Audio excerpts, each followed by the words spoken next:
Olá pessoal, estamos aqui mais uma vez, uma alegria estar com vocês no Periscope. Ontem eu dei uma entrevista na Rádio Justiça e a questão posta na entrevista, durou quase uma meia hora, era sobre os efeitos da Emenda Constitucional 66 de 2010, sobre a existência ou não da separação judicial. Sabemos que o Código Civil prevê a separação judicial, contenciosa e também a consensual, e o Código de Processo Civil estabelece um procedimento para isso. Em razão da Emenda Constitucional 66, surgiu essa polêmica, se a emenda teria posto fim ou não à possibilidade de se separar judicialmente. A ideia que vem sendo posta, mas há divergência sobre isso, é que essa emenda constitucional, ao acabar com a exigência de culpa para o divórcio, para a separação judicial, e também com a exigência de prévia separação judicial para o divórcio, teria simplesmente extinguido esse instituto da separação. Bem, motivado por essa entrevista, eu venho hoje expor aqui para vocês esse tema em linhas gerais, e principalmente porque o novo Código de Processo Civil, nos artigos 693 a 699, estabelece um procedimento especial denominado ações de família. São regras especiais para essas ações de família. E logo no 693 já diz que este procedimento especial, previsto no novo CPC, vai regular a ação de divórcio, isso como norma especial, porque as normas da parte geral, obviamente, e do processo de conhecimento vão aplicar a esse procedimento. Mas essas normas especiais vão aplicar ao divórcio, à separação, ao reconhecimento e à extinção de união estável, à guarda, à visitação e à filiação. Então fala aqui que vai regular a separação. Ora, se o novo Código de Processo Civil fala que vai regular a separação judicial, é porque ela não está morta. A separação judicial está vivíssima. Mas eu gostaria de fazer com vocês aqui uma retrospectiva do que ocorreu no direito de família no que respeita a este particular, ao divórcio, ao desquite, à separação judicial, para que possamos chegar a uma inteligência sobre esse aspecto.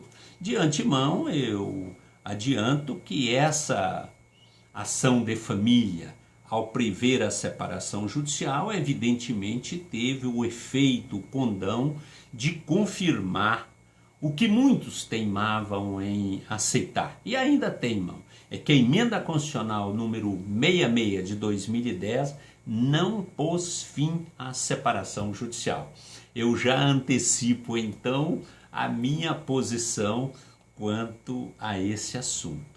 E faço aqui uma retrospectiva. Até 1977, no Brasil, o casamento somente se extinguia pela morte.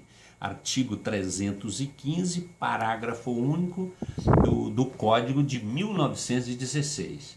Casou, acabou, meu caro. Só a morte. Isso influenciado, evidentemente, pelas religiões cristãs e, sobretudo, pelo catolicismo. Então essa era a posição até 1977 e evidentemente que antes de 1977 não era possível romper o vínculo do casamento. O que era possível, de acordo com o Código Civil de 1916, era romper a sociedade conjugal, por fim ao regime de bens e por fim também aos deveres de fidelidade por meio do instituto chamado desquite. Desquite é no sentido de não estar quite, que houve uma desavença e agora os cônjuges não estão quites, então vamos pôr fim à sociedade conjugal. O casamento não era possível pôr fim a ele até 1977, só a morte. Casados até que a morte os separem. Muito bem. E essa palavra desquite, até um aspecto histórico interessante. No Código de 1916 é que apareceu esta palavra, porque antes de 1916 usava-se a palavra divórcio. No decreto 181 de 1890, utilizava-se a palavra divórcio no sentido de separação judicial ou de desquite. Ou seja, pelo decreto 181 de 1890, o divórcio significava pôr fim à sociedade conjugal. Casamento era indissolúvel. Muito bem, esse era o sistema vigente até que veio a emenda constitucional número 9, emenda constitucional número 9 de 22 de junho de 77, que introduziu o divórcio com esses contornos que nós conhecemos, o divórcio no sentido de colocar fim ao casamento e não só à sociedade conjugal como em 1890. Então o divórcio para pôr fim ao casamento surge com a emenda constitucional número 9 de 1977. Condicionava o divórcio, já nessa emenda, à prévia separação do casal. Divórcio era para aqueles que já haviam testado, experimentado o fim da sociedade conjugal. Os cônjuges se separaram, então, judicialmente, consensualmente ou não, ou de forma litigiosa, não importa. Então, a esses casais, nós não queremos mais continuar. Nós já não temos dever de fidelidade, não temos o regime de bênção aí em comum, agora queremos pôr fim ao casamento para que cada um possa se casar de novo, ter outro relacionamento, enfim. A emenda constitucional número 9, então, possibilitou o divórcio, mas com esse requisito aí da prévia separação judicial. Pois bem, veio então, 11 anos depois, a Constituição de 1988. A Constituição de 1988, o divórcio passou a depender de prévia separação judicial com 1 ano. Havia que ter separado, esse é o regramento de 88. Vamos deixar lá a emenda constitucional número 9, que era ainda mais exigente. Precisava então, de acordo com a Constituição de 88, na sua redação original, uma separação judicial de 1 ano ou separação de fato por 2 anos. Isso é o que dispunha o artigo 226, parágrafo 6º da Constituição da República de 1988, na sua redação originária. Quer se divorciar? Tudo bem, nós aceitamos o divórcio. É indispensável que você já tenha provado da separação judicial. Pouco importa se litigiosa ou consensual, mas tem que estar separado do seu cônjuge por 1 ano, separado ali de direito, separação de direito. Ou se você não se separou de direito, estar pelo menos rompido de fato essa união afetiva há pelo menos 2 anos. Então nós estamos aí historiando, isso em 88. Pois bem, em 2010, 22 anos depois, vem a emenda constitucional 66. E aí chegamos no ponto da discórdia. A Constituição de 88 exigia a separação de fato, ou a separação de direito, separação de fato por 2 anos, ou separação de direito por pelo menos 1 ano. E lá no artigo 226, parágrafo 6º da Constituição de 88, na redação originária, dizia: o casamento civil pode ser dissolvido pelo divórcio, após prévia separação judicial por mais de 1 ano, nos casos expressos em lei. E casos expressos em lei, ou consensual, ou litigiosa. E a litigiosa com culpa, tinha que provar a culpa, mostrar que a mulher manteve relações sexuais com o motorista, ou vice-versa, ou que o marido fez alguma estripulia. Eu já fui juiz de família e a baixaria era total neste particular, tentando provar a culpa. Sem culpa não se separava. Pois vem a emenda constitucional 66 e da nova redação ao artigo 226, parágrafo 6º da Constituição. Ele ficou curtinho, simples. O artigo agora, na redação atual, depois da emenda 66, diz o seguinte: o casamento civil pode ser dissolvido pelo divórcio. O casamento civil pode ser dissolvido pelo divórcio. Ponto. Não condiciona mais a absolutamente nada. Não há que se exigir separação judicial na forma da lei. Não há que se exigir separação judicial consensual ou a litigiosa com base na culpa.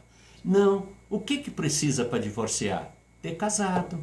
Se a pessoa se casou, está lá na festa de casamento, aquela alegria total, e de repente ele pisa no pé da noiva, o cantor, o artista, o jogador de futebol que casou naquela noite, e está lá e pisa no pé da noiva e entram no desentendimento, e fala, vamos agora para o cartório divorciar. O divórcio pode ser extrajudicial ou pode ser judicial. Não questiona tempo, não precisa de separação judicial, não precisa de absolutamente nada, não se questiona culpa.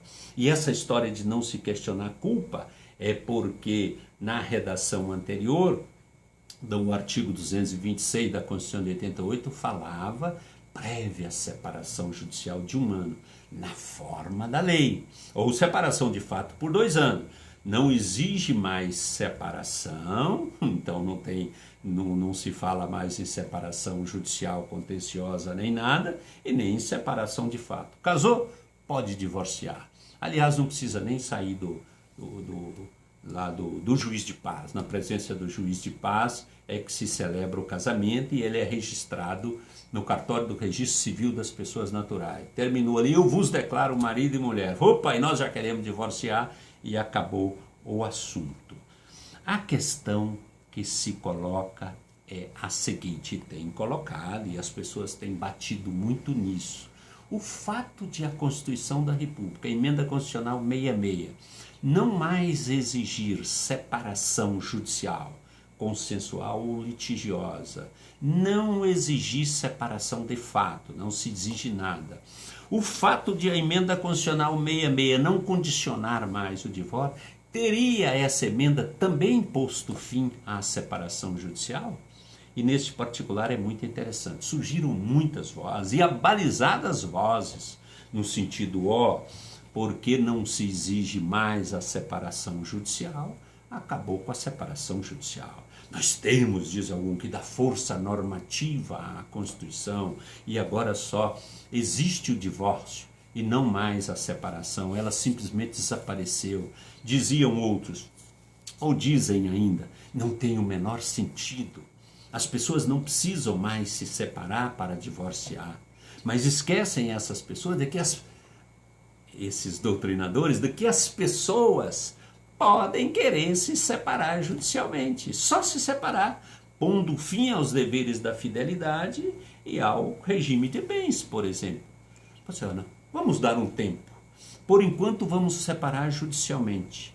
Você pode arrumar um companheiro, ele pode arrumar uma companheira, nós não temos mais regime de bens aqui em comum, e pronto, e vamos ver.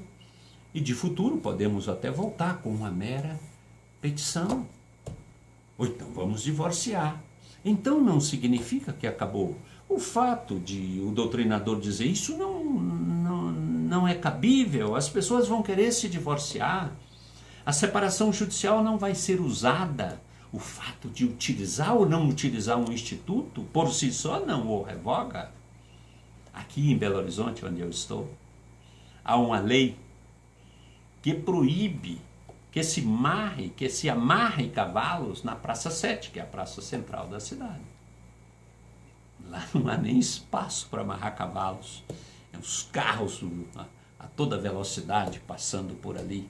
Essa lei totalmente em desuso, as pessoas não vão amarrar cavalos, mas ela está em vigor, é proibido amarrar dessa forma. A separação judicial poderia até não ser utilizada, mas por isso não pode dizer que o instituto foi revogado. É preciso que nós, juristas, paremos com essa mania, ou pelo menos apresentarmos um projeto de lei, um esboço, um anteprojeto para revogar o dispositivo. Mas a emenda jamais revogou dispositivos do Código Civil no sentido de que se permite a separação judicial. O importante, e isso não se faz, no Brasil não tem esse hábito, era fazer uma estatística. Ainda se faz separação judicial, partindo do pressuposto de que ela está viva, está aí, o instituto não foi extinto, as pessoas ainda têm o hábito de se separarem consensualmente, porque com base na culpa não é possível. E mesmo que não seja consensualmente, basta provar que está casado e quero me separar, e ninguém pode impedir. Ou elas não mais se separam e todas que não querem mais viver juntos já põem fim ao casamento, e ninguém mais interessa por esse dispositivo. A prevalecer essa premissa de que não é mais usado o instituto da separação judicial, seria o caso de se propor perante o Congresso Nacional o fim desse instituto.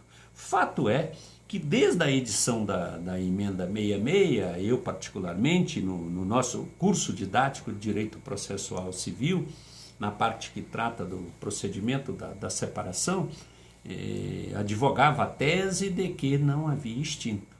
E logo em seguida veio resolução do CNJ, até regulamentando e endossando esse posicionamento, de que não se extinguiu.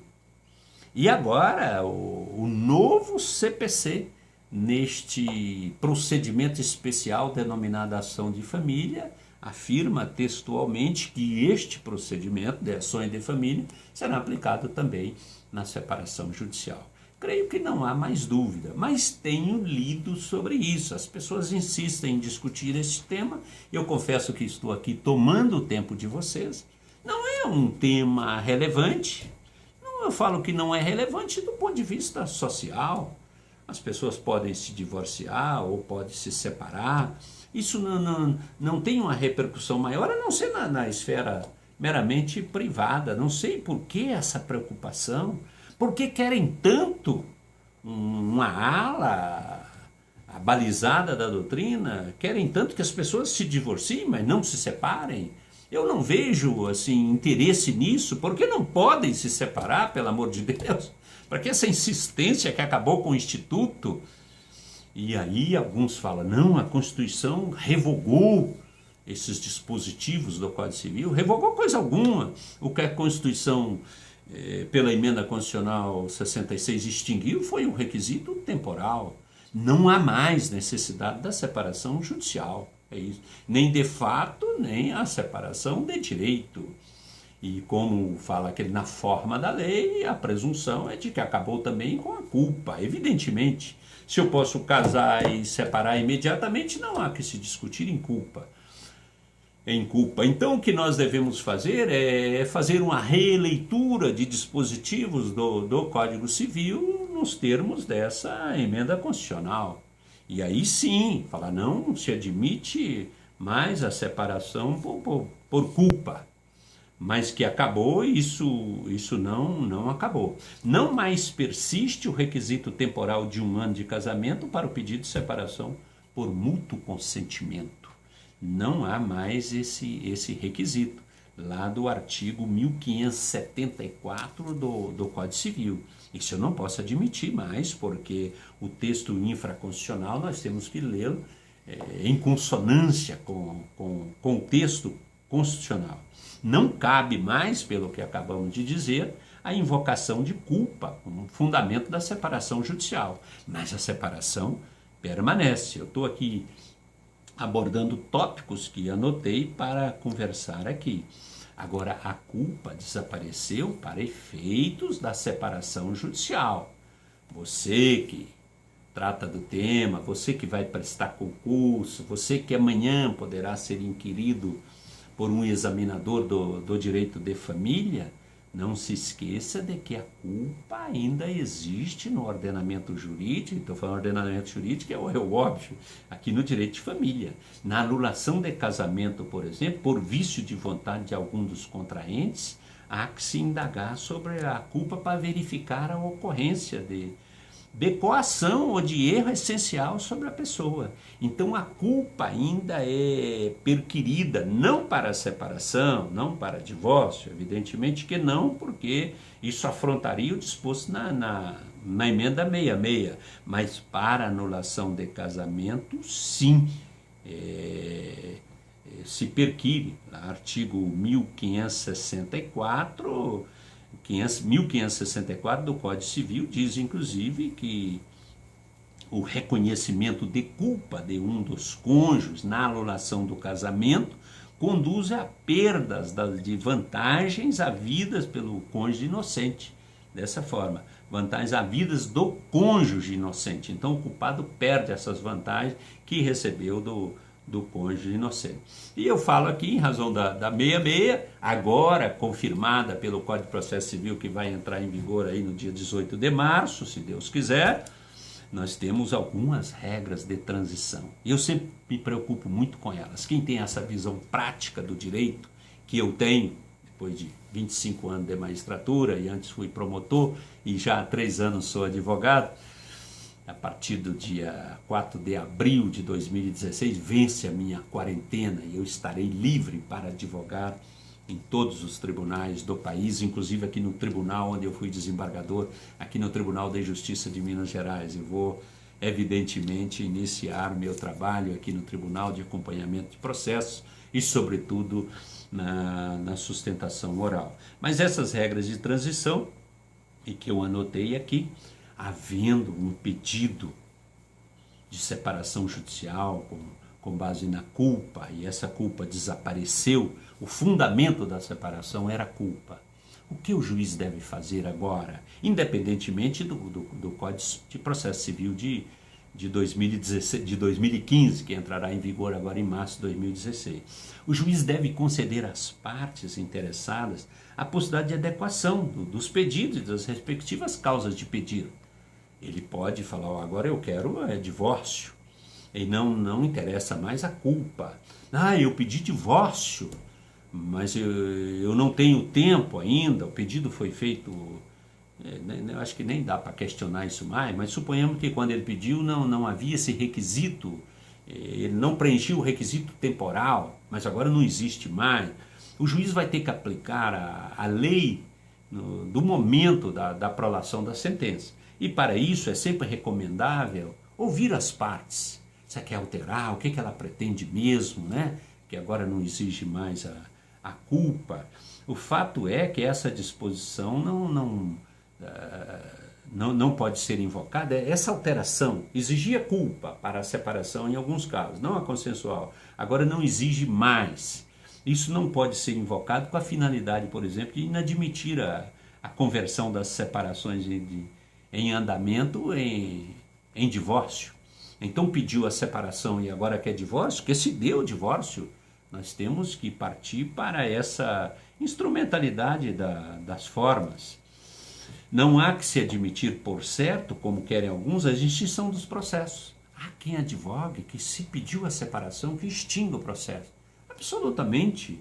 A pessoa pode confirmar e falou que agora não há mais, embora não haja mais o requisito da culpa, mas a separação judicial está aí, vivíssima da Silva, ou que ela quer, embora tenha pedido a separação judicial, mas agora com essa possibilidade, criada pela Emenda Constitucional 66, que ela quer o divórcio. E falo mais, ainda que as partes quedem inertes, que elas não se manifestem, isso não impede o juiz de julgar o mérito, evidentemente. Até porque se pediu separação judicial litigiosa com base na culpa, que se decrete a separação judicial, já que a separação existe, sem questionar esse requisito da culpa. E eu pergunto, e se o processo se encontra no tribunal? O juiz proferiu uma sentença, por exemplo, reconhecendo a inexistência de culpa e julgou improcedente o pedido de separação judicial. E a parte recorreu e insiste na culpa. Ela quer provar a culpa. E agora chega no tribunal. Mas não há mais exigência de culpa. Quando se fez a petição inicial, ou no desenrolar do processo, exigia-se esse requisito na separação litigiosa.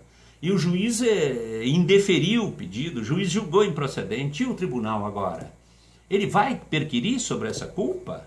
Eu creio que não é o caso. Alguns falam que tem que extinguir, mas a vivência do processo, a vivência que nós temos e que todo jurista deveria ter, indica num outro sentido, é que o tribunal aplique a lei no momento do julgamento da apelação. E nesse caso em que se julgou improcedente o pedido da separação judicial, que o tribunal dê provimento ao recurso para decretar a separação judicial. E se a sentença, é outra hipótese, decretou a separação judicial com base na culpa, ou pelo fundamento de que não agiu com culpa, enfim, suponhamos que decretou com base na culpa. E agora, o que o tribunal faz? Não se examina a culpa? E essa é a questão discutida, porque o outro apelou e falou que não agiu com culpa. Vai manter a sentença. A sentença foi com base na culpa, não se exige mais, mas o que importa é o resultado. O que importa é que decretou a separação judicial. Pessoal, eu vou finalizar essa fala. O nosso periscópio aqui hoje é mais curto, graças a Deus, e estou precisando ir embora aqui do escritório, e também dá tempo para vocês estudarem outras questões e lerem, né? Eu parto do pressuposto que todos que estejam ou que estão me ouvindo têm interesse nesse tema, em outros temas, queira estar informado. Eu encerro dizendo: a separação judicial é perfeitamente possível no nosso ordenamento jurídico. Em matéria de direito de família, matéria de direito privado por excelência, que o Estado deve interferir o mínimo nisso, é matéria principalmente do Código Civil. Essa história de força normativa da Constituição é muito bonito, mas uma emenda constitucional que simplesmente suprime o prazo para obter o divórcio não tem, evidentemente, o condão de pôr fim ao Instituto. Acho que esse chamado panconstitucionalismo, nós estamos com a mania de constitucionalizar tudo. A Constituição daqui a uns dias deve ter na imagem de alguns umas 10.000 páginas ou 10.000 artigos, que vai ser um grande código. Não, isso não é assim. O Código Civil está em vigor, com a devida releitura, e agora o novo Código de Processo Civil. Pessoal, um grande abraço para vocês. Esta matéria eu abordo assim de forma mais detalhada, mais detida, no curso didático de Direito Processual Civil. Eu já falei sobre ele aqui. Ele está para sair. Ele estava no forno quentinho, nós sobrestamos, eu falei, por causa do PLC 168, que encontra-se no Congresso Nacional. O prazo para a presidente Dilma sancionar esse projeto, que foi aprovado, alterando o novo Código de Processo Civil, será dia 10 de fevereiro. Dia 10 de fevereiro, sancionado o projeto. Nós já estamos com o curso didático prontíssimo aí. Fala para a editora, pode imprimir. E você terá o livro de processo civil completíssimo, com aproximadamente 1.600 páginas, e será, sem dúvida, o mais atualizado do país, porque estará em consonância com o novíssimo Código de Processo Civil, que é o novo código alterado pelo PLC 168. Um grande abraço e muito sucesso para vocês.